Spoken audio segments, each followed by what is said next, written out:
Salutare tuturor, sunt Cătălin și astăzi o să jucăm.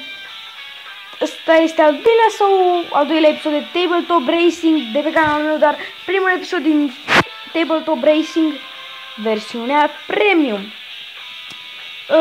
Și am un anunț nou de făcut.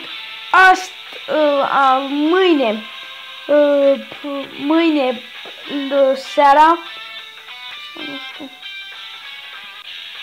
cred că seara, nu știu, o să vă anunț eu înainte oricum, nu cred că fac seara. Am ajuns la suma de 10 abonați. Pentru voi nu înseamnă mult, dar pentru mine înseamnă mult. Îi mulțumesc lui Flavius Mega pentru că mi-a făcut promovare. I-aș face 1001 de promovări. Îi mulțumesc foarte mult, i-aș face promovări, dar nu acum, pentru că abonații care am eu acum sunt sigur că i-are și el, pentru că el are aproape 70 de abonați, eu am 10 și nu prea se compară. Îi mulțumesc foarte mult și haideți să jucăm, nu? O să fac și un challenge, pentru că la fiecare 10 abonați m-am hotărât să fac un challenge, dar cred că o să-l fac în weekend. Am mai filmat un videoclip, dar eu cum sunt prost, aveam multe videoclipuri în fișier și le-am șters și am postat decât unul de Tabletop Racing și unul de un joc care o să-l postez de dimineață. Super tare jocul, îmi place foarte, foarte mult jocul ăla. Și nu zic numele, așa, și am șters toate jocurile. Ei, ăla nu era asta, era alt episod de cum zice, de Tabletop și l-am șters pe la bun și acum trebuie să filmez din nou. Eu sunt retardat, mi s-a mai întâmplat odată așa, Dana. Așa e la început. Bine, deja sunt obișnuit să fac videoclipuri. Marș! Ce faci, mă? Tu vrei să montezi sau ce? Vrei să montezi, mă? Și tare că joci cu player reali și nu le arată numele, adică sunt anonimi. Nu le arată numele. Da, unde e să mai bagi, mă, turbo, ești mă? În perete mai bagi cu turbo. E, mă, pe strike. Mai strike, de fapt. Uite, te rog să fie rachetă. Ce faci, băjat? Ia să băiatul ăla să vină încoa. Să fac o surpriză. Ce faci, mă? Dai cu de-alea după mine, am simțit el. Unde joc? Câștig meciul ăsta pe locul întâi, pe acolo. Am făcut băieții ăștia. După 1. Și am văzut că era. Am câștigat 725. Și vă zic, pentru că în episodul trecut am văzut care e versiunea cealaltă, versiunea normală de Tabletop. Diferența e că prila și peteri sunt super mici. Asta trece peste astea care le câștigi acasă. Asta era 15.000. Asta era 3. Asta era vreo 50.000. Mai 25.000. Mașina asta era vreo 70.000. Acum e 35.000. Asta, mașina asta care e super. 20 de pesează 25, uitați. Da, dar abia la 70. What? Vi se place, nu? Asta era la vreo 100 și ceva de mii, dar acum sunt 75 de mii, pare mult. Deci e super tare, o să pe ăsta. Și dacă vă n-am dat bani, pentru că nu se dea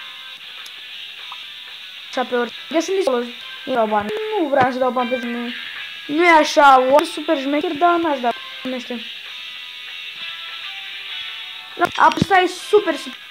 Vă zic că de acum că e super. Trebuie să vi-l instalați. Apoi, nu căutați pe Magazine Play de acum. Încercăm acum altă mapă. Nu, Magazine Play, căutați-l pe net. Pe Google, scrieți acolo Aptoid, se aude. Aptoid. Și îl găsiți acolo. Și Minecraft 0.12.1, de acolo mi l-am luat și eu. Normal, era nici Minecraft, n-am dat bani. Minecraft, dacă nu există Aptoid-ul și Minecraft trebuia să fără bani pe net, îl luam, cred că eram dispus să dau bani pe el. Doar așa dacă să ce să ne folosim. De ce să ne folosim pe ceva mai ușor? Pentru că merge. What? Mi s-a blocat butonul! What the fuck? What the fuck? Am venit ceva. Deci notificarea. Da, deci. Ia bomba aia în gură, stai. Mai au o bombă în gură, stați. What the fuck, peste carne? Nu, nu, nu, nu, nu, nu, nu, nu, nu! Jocul ăsta e idiot. Urăsc jocul ăsta. Dar în același timp și îmi place.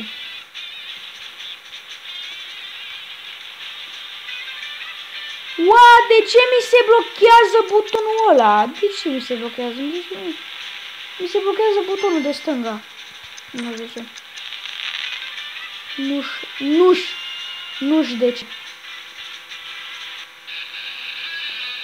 Da, am zis, vreau să-i zic din nou că îi mulțumesc Flavius Mega. Am văzut că mi-a lăsat și în acest... O să-i las și ultimul videoclip de Ace în descrierea acestui videoclip. Că o să postez acum la 9. Pentru că îi mulțumesc că în ultimele episoade mi-a lăsat canalul în fiecare descrierea videoclipului și mulțumesc pentru chestia asta. Mi-a lăsat și în videoclipul ăsta de acum, în care a făcut el cu Ace, că a luat jocul de la mine, nu l-a luat de la mine. Am făcut și eu de-abia 3 episoade, cred, parcă așa, 3 episoade, da, 3 episoade. Nu e cine știe ce. Nu mă deranjează că iau un videoclip de... Dar nu mă deranjează că iau un videoclip de la mine. Pentru că se inspiră, că și eu mă mai și la video acolo. E normal să te desprinde de undeva. Și nu sunt genul serios. Poate să ia orice joc vrea. Am văzut, vrea să facă și cu asta, n-am absolut nicio problemă. Pentru că a arătat acolo, un videoclip cu ce să mai joc. Și a arătat acolo jocul ăsta. Până mai veni și mie ideea asta cu premium. Pentru că, na, te inspiră. Ce să faci? Ai cum să stai așa și să te gândești. Și dacă vine ce mai faci nimic. N-ai. Pentru că nu așa e. YouTuberii trebuie să fie ca frați. Ca alți frați. Trebuie să colaboreze, să fie între ei, nu să fie.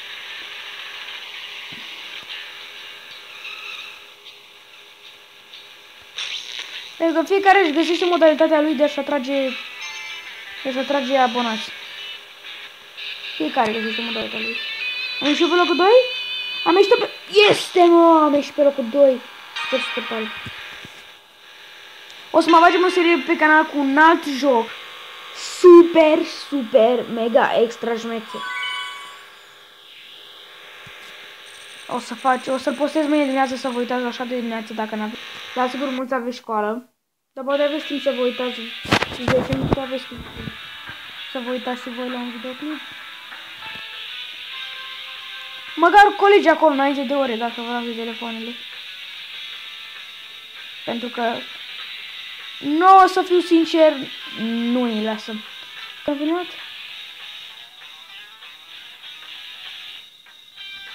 Nu 10 minute să mi se pare. Da. Ok, și cam atât și cu episodul de astăzi. Eu am fost Cătălin și revenim data viitoare cu super joc mâine dimineață. Noapte bună, pot să zic și ce să mai zic. Pa, pa!